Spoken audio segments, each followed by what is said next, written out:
not leaving. That's good. I like that. That's a good one. And that's what the same idea here.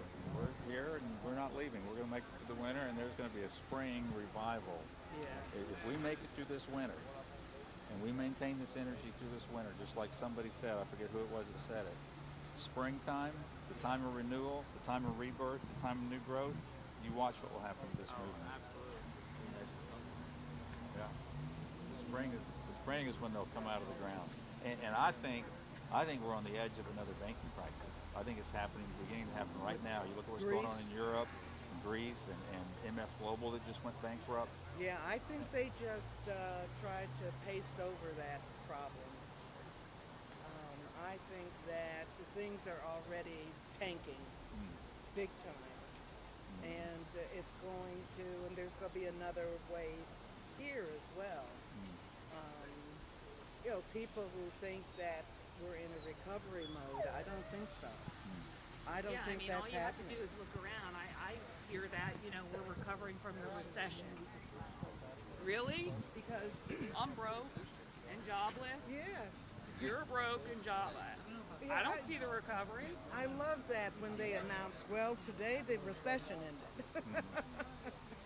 Well, the organization that defines recessions said a new one has started. They've already stated that.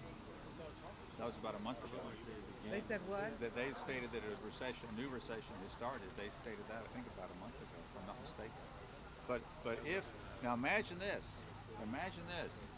we stay out here, maintain the energy in the winter, and that banking crisis takes full hold this winter. Yes. You imagine what the spring will look like here. Yeah. Just imagine what the spring will look like here. That's what I think. So our task right here is to continue to talk to our friends, bring them to the General Assembly so they can have this experience, to hear what people say from their hearts, to keep that energy through the winter when it's raining and it's cold and nobody wants to be out here. There's days I haven't wanted to come down here. Get your butt down here. Yeah. And I always feel better when I do. I always feel better when I stand with my fellow citizens and have this conversation, And let's do that through the winter. And then spring will amaze us, I think. Yeah, I was really apprehensive about coming here at first. I started coming out last week, but I thought, well, I wouldn't fit in there. It's younger kids, and I just was worried about having to come in and just make contact and friends, but actually I have, and I feel very comfortable here. So sometimes that apathy is just more fear of the unknown, I think. That's good. Yeah, I mean, I just came here tonight for the first time, and I walked right up to you guys. I felt no rejection. I felt nothing bad at all. I just I'm accepted to be here just as much as anyone else. You're one of us. Just on a vibe. I haven't seen the news for the last few days. Did the Young Republicans show up the other night? Oh, it was a beautiful night. Let me describe it to you. It was a beautiful night. They came, we had the General Assembly, they came all marching down with their signs. I And saw. I was Did they come watching up that. into the plaza? that they came to the foot of the plaza below us, and I think when they came in, they were chanting something about, get rid of Obama, occupy the White House, I forget. But then they stood below us and they started chanting, "We are the debt generation. We are the debt generation." And we were welcoming them and applauding them when we came up, and we all started chanting the same thing. We are the debt generation. We agreed. And then we invited their leader to speak to us, and he spoke to us using the people's mic. And he addressed concerns that we aren't even talking about. He he had no idea what we were standing for yet. And then we all went in and shook hands and started talking to them. And talking, what do you care about? What are your issues? And just having a discussion. And the sense I had is their eyes were opening up, and they were like wanting to come be part of it. And we invited them, bring your voice. They're in college. What are they going to do when they graduate and can't find a job? It just goes to show you, though, that love will always find a way. And we had cookies, we had chocolate chip cookies we were passing out. Who can resist? Exactly. And it was a beautiful moment. I think it was just obvious that they thought obviously never been down here. I think that they thought from the media that this is a liberal movement. Right. And so they went down here thinking that we're trying to push liberal issues, and when they realized that we're fighting for the same thing they're fighting for, like, oh, okay. But here's what's interesting. There was an older gentleman about my age, and he was standing there just very unhappy with it. I went and shook hands with him, and we had a conversation, and we started to connect a little bit, but he was like looking at the kids and say, we need to get out of here. And some of the kids were wanting to stay. He said, no, we got to go. Who was he? I have no idea, just some kind of chaperone. I don't know if he was with a school or the Republican Party, I don't know. He was a nice guy. We had a good conversation, you know. It was just he was still in that party mentality, you know, that you're red team, I'm blue team, vice versa. And I was saying, look, no parties here. We're just having conversations as people. Bring your ideas and be part of it. And that's what the kids were hearing. Today, somebody said they posted a video, because the Tennessean talked about what happened. They had an article saying, you know, the kids were coming in and kind of engaging. And they put up a YouTube video saying that was completely false. We want the Tennessean to retract this libelous statement. But they posted it without any place anybody could post comments, you know. So it was that top-down kind of, here's what you have to think, which the Democratic Party does too. This is what you got to believe in. If you're a Democrat, this is what you got to believe in if you're a Republican. And here, we all think for ourselves. We're not indoctrinated. We're not indoctrinated. We have our own thoughts and our own ideas, and we'll find the ones we agree on. So it was a beautiful night, and I hope those kids come back. I think some of them will, and I hope they come back and share their ideas. We got Rand Paul people here. We got libertarians here. We got I saw a guy, libertarian guy. He came down. He's around here somewhere. I forget the gentleman's name.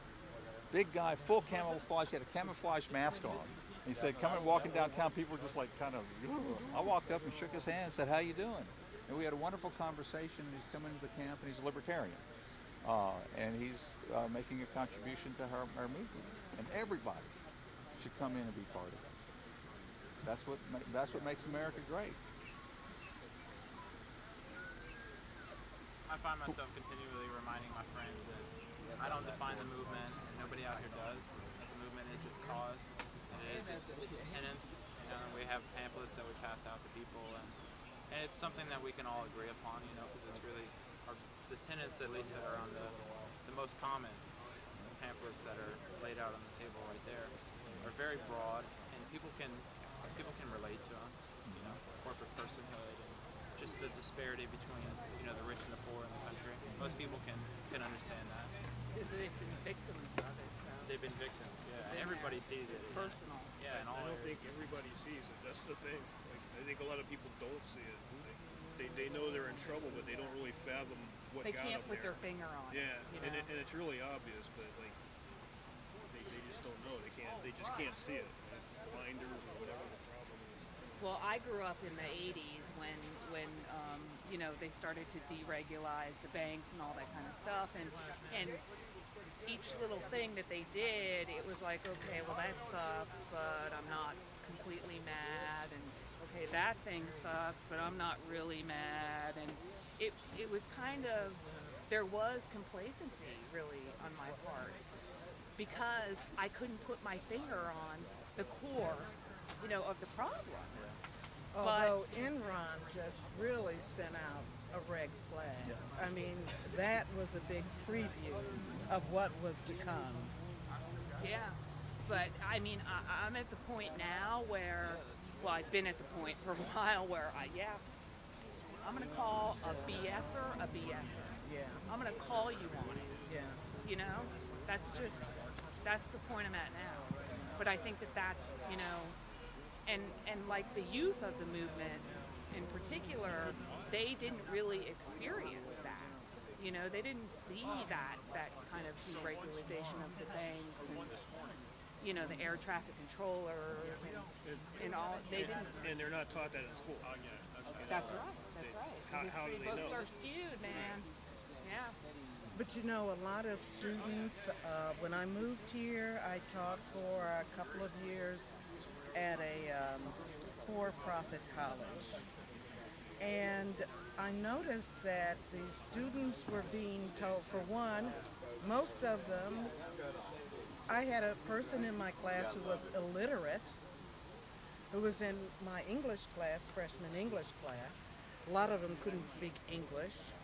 A lot of them were told that if they trained to be a medical assistant, that they would be making $50,000 a year. Okay. A lot of these students believed and they were taking out extraordinary loans. They never got the money. It went directly to the school. They bought books that were extraordinarily expensive. They didn't even have the option of shopping for them. And so I began to get subversive. I said, well, you're training to be a pharmacy tech? Okay, so I want your paper to be about, I want you to go to a potential employer and ask them what the requirements are and how much people make. Well, you know, the student went to Target or Walgreens and found out, well, they trained their own pharmacy techs. You don't have to have a certificate for that. And you're going to start out at about $9 an hour. You know, and it's just, you know, they will have spent $40,000 perhaps to get a certificate that they didn't even need. I mean, that's ripping off a lot of people.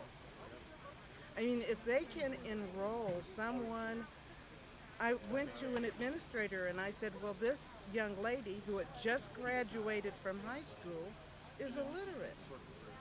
And they said, oh, well, she did okay on the test.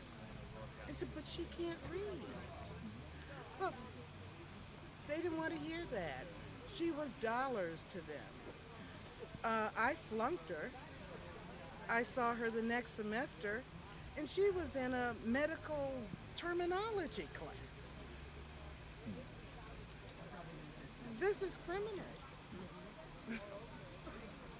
No wonder students have been racking up so much debt. They are prey. And then when they get out of college and go to seek jobs, they find they're not there because guess what? Somebody else without a degree is going to do it for less money. So if you're a corporation, who are you going to hire? The dude with a degree who's requiring more pay, or you know what I'm saying? It's criminal all the way around. Yeah. All the way around. Well, it's a fundamental values question. You know, I think a lot of people, you know, on the right, for instance, talk about values, but if you allow commercial values to dominate your society, then that's what happens. If we say there's no other values besides commercial values, and that's what we've become. And so we don't have human values. We don't have values coming from our schools, values coming from our churches and temples, values coming from something other than the stock market. And that's it. Our one value is the stock market. And that's the casino, and it's dominating our society. And it's fundamentally, I believe, fundamentally dehumanizing our society. I was in the music business, and we organized a group in the music business about 8 years ago. I forget how long, 7 years, whatever it was. And this was a central issue that we decided we had to face. We were the canaries in the cage because we saw broadcasting be corporatized and deregulated. We saw the impact. We saw the music publishers be consolidated. We saw the impact. We saw the impact of the corporate marketplace. And it was a negative impact, and it affected the music. We saw it affect the music. And he said, this is happening all through society. And publishing, information, everything. That's true. And now the minds of children. And I was in publishing. When I started in publishing, there was an educational publishing, and there must have been about a good 30 educational publishers out there. By the time, 15 years later, this was after leveraged buyouts and all of those, now there are about 4 or 5 corporate, entities with imprints. They bought them all up. There isn't any competition anymore, and the materials are manufactured. There's no individual differences in them. You're right.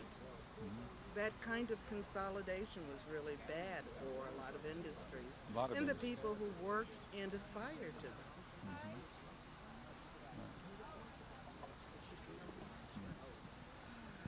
I used to be a business analyst and market analyst, without a I dropped out of college because I didn't want somebody else telling me their ideas based on, you know, history books. And man, I would, for very large resort and casino company, that's where I worked for 8 years. And I was literally sick to my stomach every day going into work because I would do those reports and, you know, and offer, you know, information and market information to the CEOs and, you know, board of directors and all that. And the numbers were just sickening. They were absolutely sickening. So sickening that I was sick and ended up on antidepressants. It was like, and I just got to a point 8 years later where I said, I can't do this anymore. I just can't. I can't in good conscience cash this paycheck. I can't do it. So I walked away, and I was making good money, really good money. Honestly, I don't know. And I walked away. That Now I'm broke, that's something. but I'm happy. Your choices. We can't make choices. I'm 22 and I'm in school at TSU for nursing and writing. And people ask me why I chose nursing. And I do care for people, but I'm constantly reminded that I'm going to have a job because there's job security in healthcare. And it's sad that I have to use that, and I've honestly tried to do everything in my power to convince myself that I love nursing. I tell myself every day, you love nursing, you love everything about biology and anatomy and physiology, and you're gonna love chemistry, it's gonna be awesome. But I really don't, and I'm a sophomore now at TSU, and I've taken anatomy and physiology, and it's very hard, you know, because it's a lot of memorization, just like medical terminology. But I'm sticking with it just for that very reason, that I'm hoping that I'm going to have a job. But I've talked to people already who graduated from Vanderbilt, you know, with nursing, and they were still out of a job. Really? Yeah. Yes. These are people who have graduated with masters but don't have their RN. They're not registered nurses. They just have their degree. They didn't go and they didn't take the exam. So it's taking the exam and actually having the credentials, having the experience, having the hands-on. You know, I worked in a hospital for this many years, and that's why I'm volunteering in hospice, working in hospice, and hopefully, you know, can specialize into that whenever I graduate. See your sophomore? Huh? You see your sophomore? Sophomore. We go to TSU too. I'm a nursing man. Do you really? Okay, cool. What's your name? Joe. Roman. Cool, man. Yeah, are you guys part of the Occupy TSU? Yeah, there's an organization there. I just heard about it last week. Yeah, and there's going to be November 19th, the 7 p.m. Don't worry about GA. We're going to have 2 GAs on that Saturday, the 19th. And the 7 p.m. we're at the Collegiate GA. So anybody from TSU, anybody from a college environment, come 7 p.m. on November 19th. They're, of course, welcome at both GAs. Oh, yes, at any GA. Come to any GA. Thank you, Michael. Yeah, come to all GAs, but in particular, bring friends to that one. I mean, make it a point to be at that one. This is November 19th? I'm pretty sure, is it, do you remember, Michael? I'm pretty sure. That's a good idea. I believe it's 2 days. There are two collegiate days.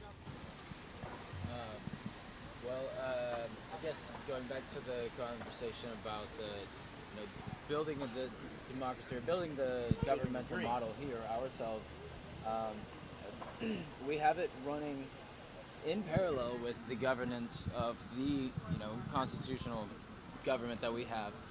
This was something that was built by very intelligent, yes, rich white men. But it was, something that they delegated over for a very long time, and I think that, obviously, I mean, we go back, what I love is that we're not making any assumptions here. Nothing. We say, we come here under the First Amendment, free speech. We come here with that Constitution, but if we're using that as our bare bones, looking at that, like, how much of that do we agree with?